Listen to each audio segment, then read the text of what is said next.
Gimana sih nanti kalau saya lulus, tes kerja itu seperti apa?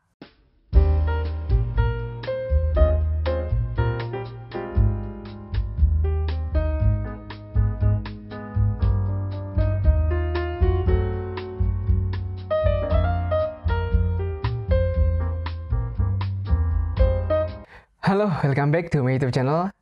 Nah, video kali ini berbeda dengan video yang sebelumnya. Ini adalah sesi sharing tentang karir, tentang pengalaman pribadi saya ketika jadi job seeker sekitar 5 tahun yang lalu mungkin ya. 5 tahun yang lalu, 5 tahun sampai 6 tahun mungkin. Kurang lebih sedikit itu. Nah, kita bakal ngomongin tentang pengalaman tes kerja di PT Pama Persada Nusantara atau salah satu kontraktor tambang yang mungkin saat ini terbesar ya, kontraktor tambang ya, kontraktor bukan owner. Kontraktor tambang sama owner tambang beda. Karena banyak banget fresh graduate atau orang di luar sana itu menganggap sama, kayak kontraktor sama owner tuh sama, kayak Pama Persada Nusantara dengan KPC, dengan Adaro itu setara, itu beda. Beda perusahaan atau beda level. Ya, satu owner, satu kontraktor. Oke, ini tesnya di kontraktor, di PT Pama Persada Nusantara. Nah, pengalaman saya tuh gini. Langsung aja kita mulai. Siapa tahu kalian juga lagi rekrutmen ya. Nah, saat itu proses rekrutmen dilakukan di salah satu politeknik di Kota Malang. Pasti kalian tahu, Polinema. Nah, itu diadakan pada satu job fair. Jadi ada job fair yang rutin diadakan kampus itu. Dan di situ ada Pama gitu kan. Saya sebagai pengunjung job fair, wah tertarik nih. Saya mau apply dong. Syaratnya apa? Syaratnya cuma ngasih CV doang saat itu. Kasih CV. Saya kasih CV saya dan dipanggil besoknya. Jadi kayak dia itu memang sengaja beruntun. Hari ini ada pameran lowongan. Terus besoknya langsung tes gitu. Nah, bagi CV yang lolos screening langsung tes. Nah, tesnya lumayan nih. Saya coba share. Tesnya itu tahap pertama itu adalah tes psikotes. Psikotesnya lumayan memakan waktu yang cukup lama. Saat itu tes psikotes dimulai dari jam 8 pagi sampai jam 2, hampir jam 3. Jadi ada waktu istirahat break di tengah-tengah itu, dan jam 12 juga istirahat. Jadi dari sesi jenis tes A ke tes B itu ada breaknya, jadi sempat ada istirahatnya. Tapi tetap di ruangan itu, di aula yang besar, nah itu bareng-bareng. Itu psikotes. Nah, psikotesnya banyak, ya umum lah, hampir sama dengan psikotes perusahaan lain. Nggak usah saya bahas satu persatu di sini, sama. Nah, berikutnya setelah psikotesnya lolos, itu lanjut ke interview HRD. Nah, pada saat interview HRD ini, kita bakal ketemu sama namanya HR nih. Nah, cuma saat itu, seingat saya, yang melakukan rekrutmen itu bukan HRD-nya Pama, tapi Pama tuh kayak meng-hire salah satu jasa rekrutmen karyawan untuk melakukan psikotes dan interview HRD. Nah, habis itu usernya baru dipegang oleh Pama langsung. Nah, itu saya lupa lembaganya apa. Jadi kayak dia hire third party lah kalau kita sebut. Nah, di interview HR itu ya biasalah ditanyain namanya perusahaan tambang. Ini tips nih buat kalian, pertanyaannya apa aja. Pertanyaan pertama tuh otomatis suruh ngenalin diri kita. Siapa kamu nih? Perkenalkan diri Anda, itu yang pertama. Dan yang kedua, kenapa kamu mendaftar di perusahaan ini? Kenapa kamu tertarik di perusahaan ini? Kamu siap nggak bekerja di remote area? Terus apa sih prestasi terbesarmu selama kamu kuliah? Terus apa yang bakal kamu lakukan kalau kamu keterima di perusahaan ini? Cuma hal itu dan lolos, bisa menjawab dengan baik, diumumin lolos. Nah, the next adalah interview user. Nah, pada saat interview user ini ada sesuatu yang menarik yang membuat saya gagal dari rekrutmen PT Pama Persada Nusantara. Saat itu pada saat interview user, saya tidak ada di Kota Malang, saya ada di Kota Riau. Saat itu sedang kerja praktek di salah satu perusahaan oil and gas di Riau yang saat ini sudah ganti menjadi miliknya Pertamina. Saat itu saya di situ sekitar 1 bulan lah kalau salah. Dan pada waktu proses interview user, saya tuh di Riau dan nggak mungkin saya izin terus pulang ke Surabaya hanya untuk interview.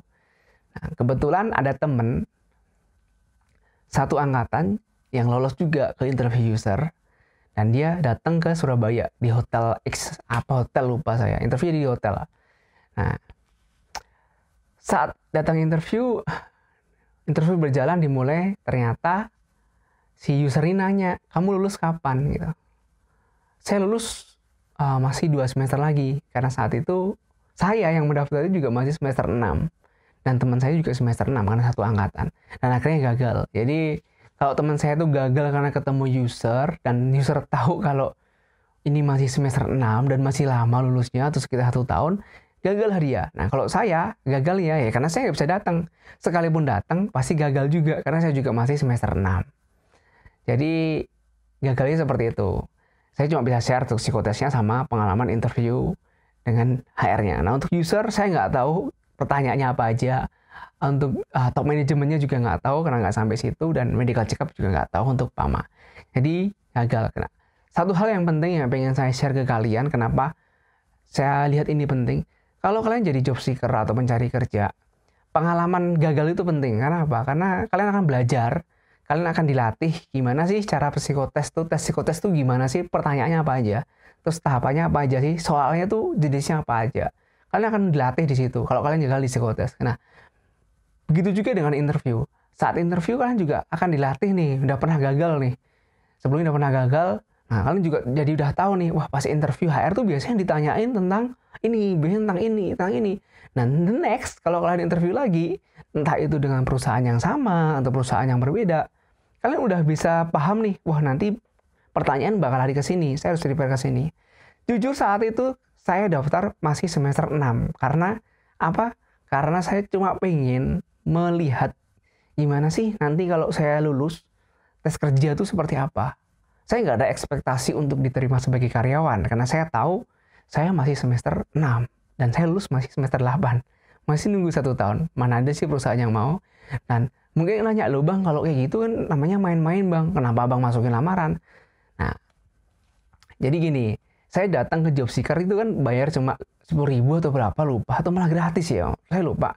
Jadi sengaja saya datang ke job fair, bukan job seeker, job fair, hanya untuk melihat informasi lowongan dan jenis-jenis perusahaan apa aja sih yang ada di pasar dunia kerja di Indonesia tuh.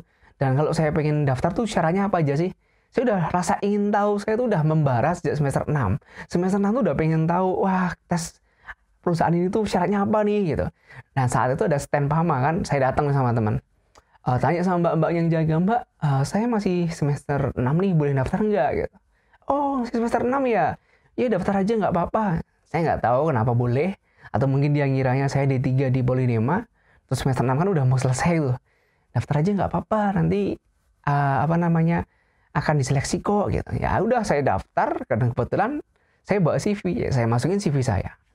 Di situ saya lumayan dapat belajar gratis, belajar tes psikotes gratis, belajar interview HR gratis dari perusahaan yang notabene perusahaan yang cukup besar. Oke, lumayan nih kan. Jadi buat kalian nih para mahasiswa, janganlah kalian tunda-tunda. Wah, saya males lah tes kerja, saya malas seleksi nih. Kalau kalian memang masih nganggur dan belum bekerja, ya saran saya sikat dulu apa yang kalian ada di depan kalian. Gak usah nurutin, wah saya pengennya kerja di perusahaan oil and gas yang ini nih, atau saya pengennya di perusahaan tambang yang ini nih, kalau nggak ini saya nggak mau. Kalau kalian nunggu seperti itu bisa lama banget nanti kalian nganggurnya. Coba kalian cari lowongan yang ada, coba kalian latih kemampuan kalian dalam seleksi kerja. Nah nanti begitu pas offering baru kalian pikirkan, kalian mau ngambil opportunity ini nggak sih? Jadi namanya offering kan perusahaan nawarin ke kalian, kalian boleh menolak. Jadi nggak selamanya rekrutmen tuh bicara tentang kita butuh perusahaan, tapi perusahaan juga butuh kita. Oke, jadi santai aja, nggak usah panik, wah ini gimana gitu. Coba dulu, gagal nggak apa-apa, karena dari gagal itu kalian bakal banyak belajar tentang kegagalan kalian pada saat rekrutmen itu. Dan tuh ya nggak ada yang jual ilmu itu. Oke, ini aja yang bisa saya sharingkan terkait rekrutmen PT PAMA Persada Nusantara. Terima kasih sudah mengunjungi channel ini. Sampai ketemu di video selanjutnya.